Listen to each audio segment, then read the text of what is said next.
کہ ہم اظہار کریں، اپنے دکھ کو واضح کریں۔ میرے بھائیوں، محبت تو ہے نا رسول اکرم صلی اللہ علیہ وآلہ وسلم کی وجہ سے، جس کی وجہ سے ہم ان کی عظمت کو جانتے ہیں۔ جب وہ شخصیت دنیا سے رخصت ہوئی، صحابہ کرام کا انداز کیا تھا؟ وہ زبان سے کیا بولنے تھے؟ جو تربیت تھی رسول اکرم صلی اللہ علیہ وسلم کی، کیا تربیت تھی؟ اپنے بیٹے ابراہیم کو دفنا رہے تھے، قبر میں اتارا تھا، آنکھوں میں آنسوؤں کی جھڑیاں تھیں، چہرے پہ نظر پڑتی ہے، آپ نے فرمایا تھا وَإِنَّا بِفِرَاقِكَ يَا إِبْرَاهِيمُ لَمَحْزُونُونَ، بیٹا ابراہیم ایسا نہیں ہے کہ تیرے جانے کا صدمہ نہیں ہے، دل پہ غموں کے پہاڑ ہیں، آنسو ہیں کہ رکتے نہیں ہیں، لیکن ہم اپنی زبان سے وہی بولیں گے اور اتنا ہی بولیں گے ہمارا اللہ ہم سے راضی ہو جائے۔ جانے والے کا دکھ تو ہوتا ہے نا، لیکن اس دکھ کا اظہار کیسے کرنا ہے؟ اسی طرح کرنا ہے جو سکھلایا ہے محمد الرسول اللہ صلی اللہ علیہ وآلہ وسلم نے سکھلایا ہے۔ آپ نے کیا سکھلایا ہے؟ دکھ جتنا بھی گہرا ہو، اپنی زبان سے کیا بولنا ہے؟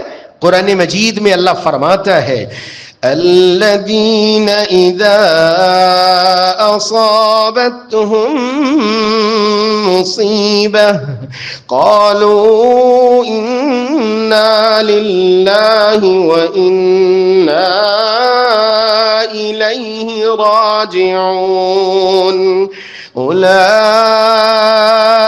علیہم صلوات من ربهم ورحمہ وَأُولَئِكَ هُمُ الْمُهْتَدُونَ۔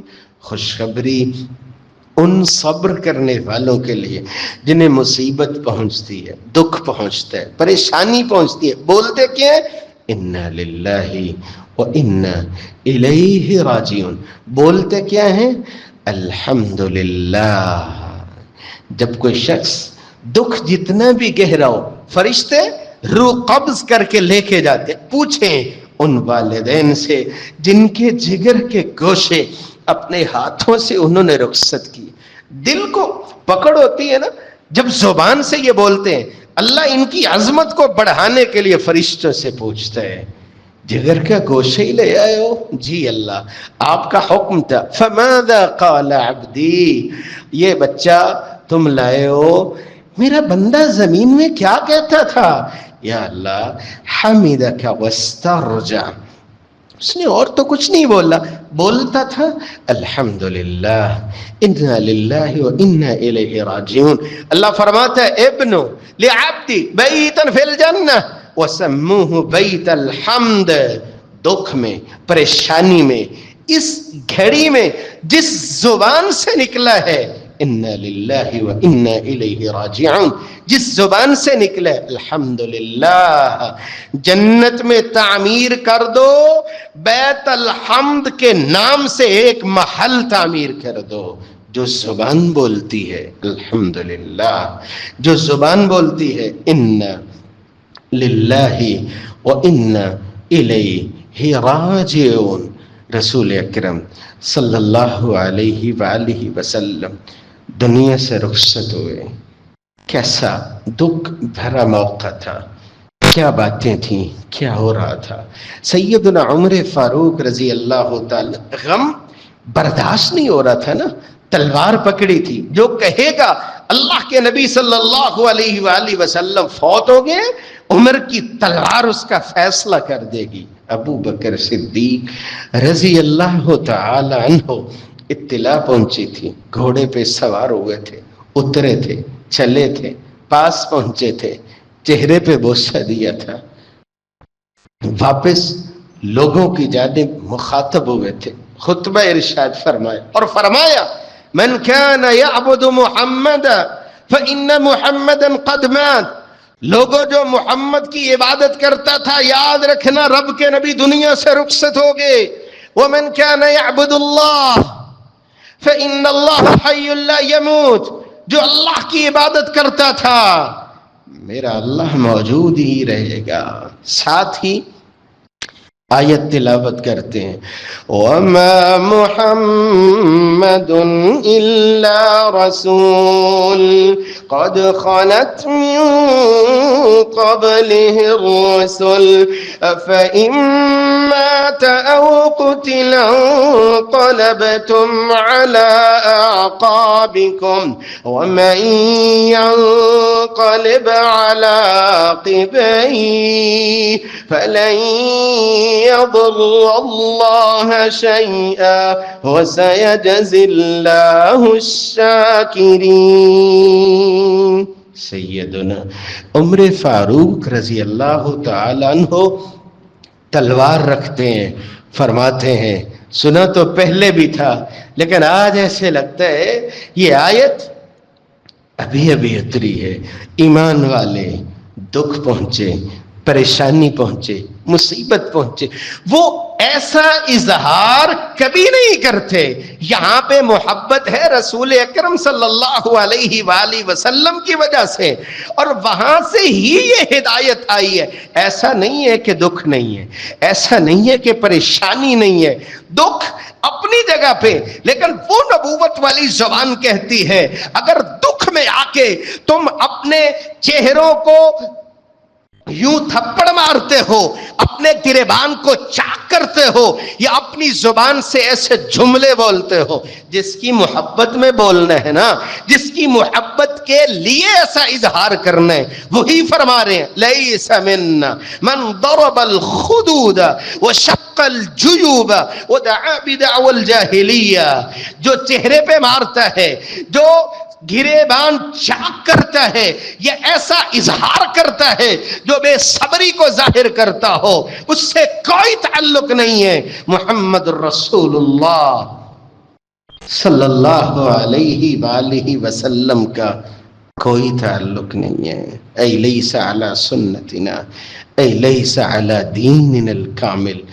رسول اکرم صلی اللہ علیہ وآلہ وسلم سے محبت کا اظہار یہ ہے کہ میں اور آپ دکھ دل میں ہو بھی اس کا اظہار ایسے کریں جیسے فرمایا کرتے تھے محمد الرسول اللہ صلی اللہ علیہ وسلم. خوشی ملتی سجدے میں گر جاتے، غم کی کیفیت ہوتی ہمیشہ اپنی زبان سے بولتے الحمدللہ علی کل حال، الحمدللہ علی کل حال.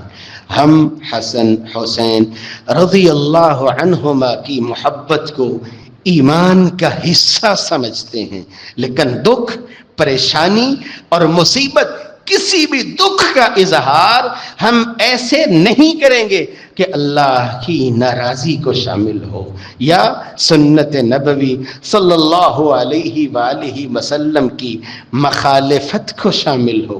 ہم اظہار ایسے کریں گے جو سکھلایا ہے قرآن مجید میں، اللہ ذوالجلال نے سکھلایا ہے، محمد رسول اللہ صلی اللہ علیہ وآلہ وسلم نے سکھلایا. کبھی کبھی میں اور آپ جب دنیا میں دکھ ہوتے ہیں نا، پریشانیاں ہوتی، ہم اس میں اتنا الجھ جاتے ہیں کہ ہمارے اپنے جو معاملات ہوتے ہیں ان کو جان بوجھ کے بگاڑ رہے ہوتے ہیں. کبھی کبھی معاشرہ ہے نا ایسا بھی ہوتا ہے، اللہ معاف فرمائے، کہ بیٹیوں کو واپس بلا رہے ہیں، یہ محرم الحرام سوگ کا مہینہ ہے، نہیں اس میں شادی نہیں ہونی چاہیے، یہ تو دکھ بھرا مہینہ ہے.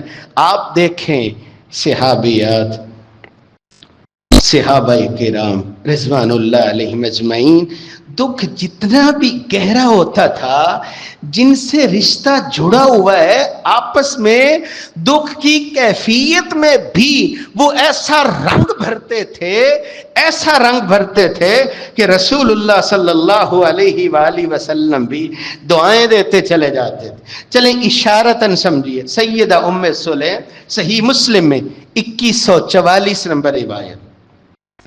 باپ تو باپ ہوتا ہے لیکن ماں اپنے بچے کی تکلیف نہیں دیکھ پاتی. آپ ماشاءاللہ جانتے ہیں بچے کا رونا برداشت نہیں ہوتا، لیکن خامند باہر سے آ رہا تھا سفر سے، جب پہنچا ہے بیٹا فوت ہو گیا ہے، لیکن سفر سے آیا ہے، بیوی نے بتایا نہیں ہے، بچے کو ڈھانپ دیا ہے، اچھی طرح تیار ہوئی ہے، رات گزاری ہے، اور صبح کے وقت بڑے اچھے انداز سے مثال سے سمجھانا چاہا، امانت اللہ دے واپس لینا چاہے، اس انداز سے بتایا کہ جو اللہ کی امانت تھی اللہ نے واپس لے لی۔ بات رسول اکرم صلی اللہ علیہ وآلہ وسلم تک پہنچی ہے، آپ نے برکت کی دعا فرمائی ہے۔ آپ دیکھیں دکھ کی کیفیت کیسی تھی، لیکن جان بوجھ کے دکھ کا نام لے کر کے ماحول خراب کرنا، اپنے سے جڑے رشتوں کو خراب کرنا، یہ طریقہ شریعت کا نہیں ہے۔ دکھ دل میں ہونا چاہیے، دکھ دل میں رکھیے، لیکن اس کا اظہار ایسے کیجئے جو سکھلایا ہے، شریعت نے سکھلایا۔ انا للہ و انا الیہ راجعون پڑھیے، غم ہلکا ہو جائے گا۔ الحمدللہ علی کل حال پڑھیے، غم ہلکا ہو جائے گا۔ کثرت سے استغفار کیجئے، غم ہلکا ہو جائے گا، تنگیوں سے نکلنے کی راہیں آسان ہو جائیں گی۔ آپ کثرت سے پڑھیے اللہم صلی علی محمد۔ اللہ غم بھی مٹا دے گا، آپ کے گناہ بھی مٹا دے گا۔